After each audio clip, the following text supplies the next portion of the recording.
Bonjour à tous, lundi 30 mars, début de la troisième semaine de confinement. On va démarrer tranquillement par la lecture d'un album. Ensuite, vous pourrez aller dans la boîte mail de papa et maman et il y aura quelques fiches de travail sur cet album. Donc voilà, bonne lecture à tous.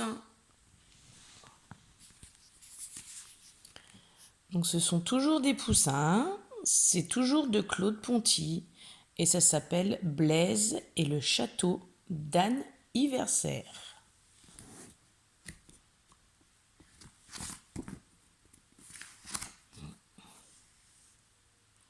Ce matin, il est dring 8 tweet tweet. Blaise, le poussin masqué, réveille tous les autres poussins. Ils ont 10 jours pour préparer la fête d'anniversaire. Pas un jour, pas une minute de plus. Aujourd'hui, justement, c'est le premier jour. Après, il n'y aura plus que 9 jours. Chaque matin, les poussins se lèvent de la même façon. Ils sautent le plus loin possible du lit. Anniversaire est la meilleure amie des poussins et chaque poussin est aussi son meilleur ami. Pour sa fête, ils vont lui construire le plus incroyabilicieux des châteaux et ce sera une surprise. L'après-midi du premier jour, les poussins écrivent à tous les autres meilleurs amis d'anniversaire. Les autres meilleurs amis d'anniversaire habitent un peu partout, parfois très loin. Heureusement, les boîtes à lettres connaissent toutes les adresses. Blaise a préparé un modèle d'invitation. Venez tous chez nous dimanche, on fait une grande surprise pour la fête d'anniversaire. Il y aura un superbe, irrésistibilicieux château, signé Les Poussins. Mais chacun écrit ce qu'il veut, et pendant que Kinon copie sur Ibsen, Pic et Asso s'occupent des timbres. Le matin du deuxième jour, les poussins vont chercher des œufs chez Olga Polémonde. Blaise a expliqué aux autres poussins comment choisir les bons œufs. Il ne faut prendre que des œufs à château, surtout pas des œufs à poussins. Encore moins des œufs à bonhomme de neige, à voiture, à vache ou à etc.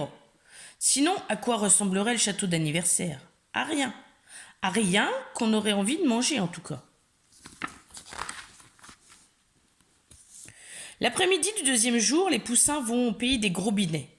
Ils essaient l'eau, la sieste, le plongeon plongé, le plongeon plané, le plongeon coulé, la nage flottante et différentes choses que font les gros binets dans leur pays. Ensuite, ils rentreront chez eux avec les meilleurs gros binets. Comme ça, ils auront la meilleure eau pour préparer la meilleure pâte du meilleur, incroyabilicieux, meilleur château. Le poussin qui a la tête dans un champignon rentrera lui aussi, car il retrouve toujours son chemin.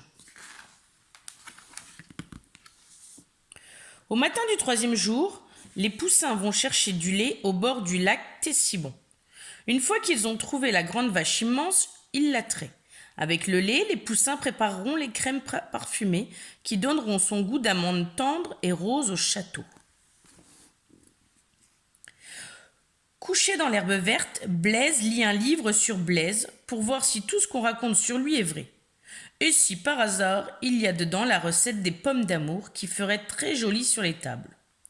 Au-dessus du lac, Hippolyte des Sept, qui n'a peur de rien, tente un vol libre sur Bribron, à moitié plein.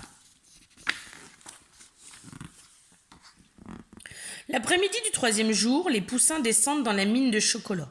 Au fond de la mine, tout est en chocolat, le sol, les parois, les plafonds. Les poussins emportent autant de chocolat qu'ils le peuvent, parce qu'il est impossible d'imaginer le château d'anniversaire sans chocolat. Ce serait comme un gâteau au chocolat sans chocolat, ou une glace au chocolat sans chocolat, ou un chocolat chaud sans chocolat. D'ailleurs, du chocolat sans chocolat, ça n'existe pas. Pendant ce temps, Benjamin Franklin est en train d'inventer le parapluie. Il lui servira, page 27. Le matin du quatrième jour est le matin de la farine. Une bonne farine à château doit être très fine, comme de la poussière de poussière. Et avant de la mettre en sac, il faut l'éclapatouiller. La seule vraie façon de l'éclapatouiller, c'est de se laisser glisser et de s'éclater dans les collines de farine. Blaise et les poussins font très correctement ce qu'il faut. L'après-midi du 4e jour est l'après-midi du sucre. Les poussins font des kilomètres et des kilomètres sur des passerelles de bois pour aller chercher le sucre des cimes et un peu de sucre de mer. Avec le sucre de mer, les poussins feront des meringues. Avec le sucre des cimes, ils sculpteront les décorations du château, car le sucre des cimes est facile à sculpter. Bien qu'il regarde de partout, Blaise ne voit pas Bouffnews en train de lire son journal. C'est normal. Exceptionnellement, et seulement cet après-midi, elle fait comme les autres. Elle porte du sucre.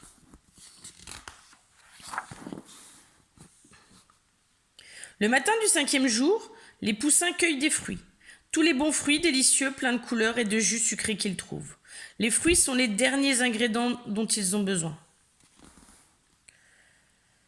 Tournamboule s'est trompé de sens. Slipododo, lui, dort comme tous les jours. Bouffnews a retrouvé son journal et Tivolio Benegoudou fait des grimaces. Dès que les poussins auront terminé le ramassage des fruits, ils commenceront la tatouille.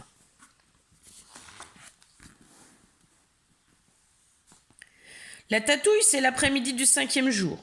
Les poussins font très attention. Si la tatouille est ratée, tout le château d'anniversaire sera raté. Les ingrédients doivent être mixés, battus et splatchoulés dans le bon ordre. Par exemple, il faut splitouiller la pâte avec les pâtes avant de la rataplatisser au rouleau jusqu'au bord. Il faut aussi vérifier les œufs battus en neige avant de les mélanger au sucre. Goûter à chaque fois les crèmes avant de les tartislouper. En plus, il faut parfaitement bien se salir.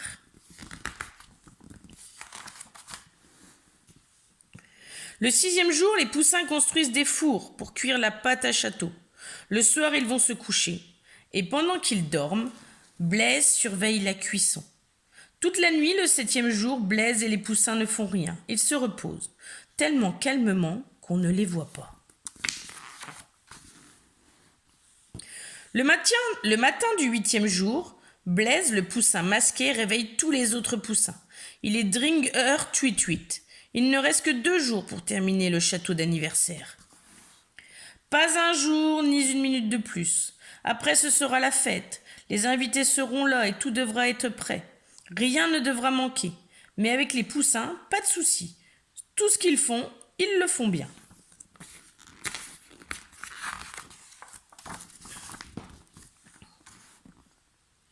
L'après-midi du 8e jour, Blaise dirige les équipes de finition du château d'anniversaire. Toutes les couches de biscuits, de crème, de chocolat, de croquants, de biscuits, de chocolat, de biscuits, de mousse à la framboise, de chocolat et de biscuits sont bien en place, les unes sur les autres. Après avoir empâtissé les salons et creusé la grande entrée chantilly, les poussins posent les décorations intérieures et extérieures dedans et dehors. Sauf Cirque des Pékines, debout en équilibre sur une perche, elle s'entraîne pour faire son numéro à la surprise d'anniversaire. Au matin du 9e jour, le château d'anniversaire est terminé. Il ne manque pas une meringue, les tours sont gaufrés, bien ronds et cougloffés, moelleux.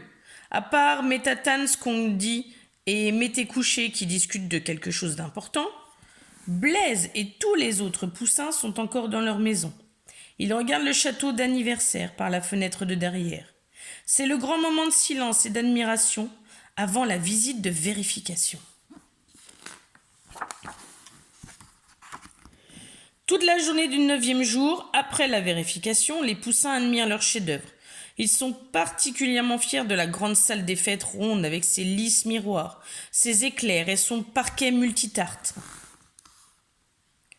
Tout autour, il y a 6 moyens salons carrés, 12 petits salons ronds ou carrés, 30 couloirs en sorbet fruits rouges et mangue et passion, 60 escaliers en nougat mou, 60 toboggans de caramel roux, 2327 coussins de mousse à la vanille et autant à l'abricot. Le 10e jour, tous les invités arrivent. à 1h25 67 secondes de l'après-midi. C'est l'heure exacte de l'anniversaire d'anniversaire. Anne a mis sa robe d'or grandie, ses grands cheveux noirs ondulés, son collier de grenat et son sourire de fête. Elle est très heureuse. Elle a autant de cadeaux que d'amis. C'est la fête dans le château d'anniversaire. Tout le monde mange le château d'anniversaire. Et anniversaire aussi, bien sûr. Il y a tellement à manger, c'est tellement irrésistibilicieusement incroyabilicieux. Et la fête dure si longtemps que personne ne sait combien ça fait de jours. Ce qui est sûr, c'est que le lendemain, quand la dernière miette du dernier morceau de château a été mangée, les invités retournent chez eux. Et partout où ils iront, partout où ils mangeront des châteaux, ils diront que c'est le château ils diront que le château d'anniversaire était vraiment le meilleur de tous les châteaux du monde, parce que c'est vrai. Après, la fin du lendemain, c'est le soir. Comme tous les soirs, à chaque fois, les poussins se couchent dans la même position et dorment au même endroit. Tous, sauf un.